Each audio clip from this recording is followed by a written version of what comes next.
Sawa.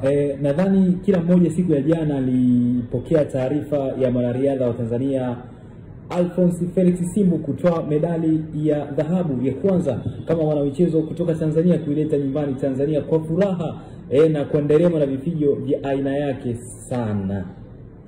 Ukweli ni kwamba kila mmoja aliona zile posti mara baada ya kuwa mshindi katika yale mashindano makubwa kabisa ya riadha yaliyofanyika katika jiji la Tokyo pale nchini Japan, Japenga.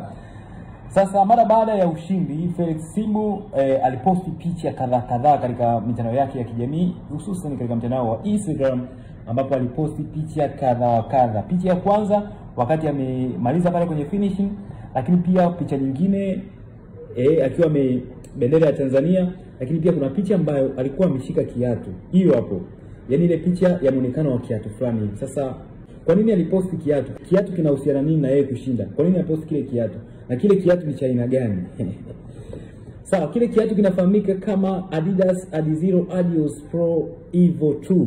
Ni kiatu ambacho kinatengenezwa na kampuni ya Adidas na kilizinduliwa rasmi Aprili 24 mwaka 2025. Yaani hivi ninavyozungumza ni miezi michache kama 4 ama 5 hivi ambacho kimezinduliwa hichi kiatu ambacho alikuwa amekivaa na alikitumia mwanariadha wa Tanzania Alphonce Felix Simbu, na akaweza kuchukua ushindi na kuandikisha medali ya dhahabu ya kwanza nchini Tanzania. Sasa maajabu ya kiatu hichi hapa ni kwamba ni moja kati ya viatu ambavyo ni viatu vya mbio vya juu sana.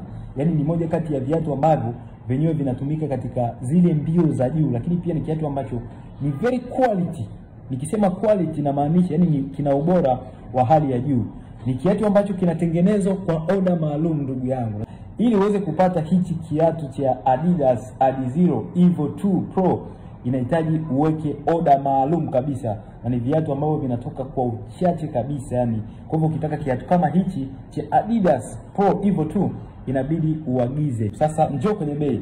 Bei ya kiatu hiki inauzwa kwa dola 500 za Kimarekani. Dola 500 za Kimarekani na maanisha kwamba ni zaidi ya shilingi 1,200,000 za Kitanzania.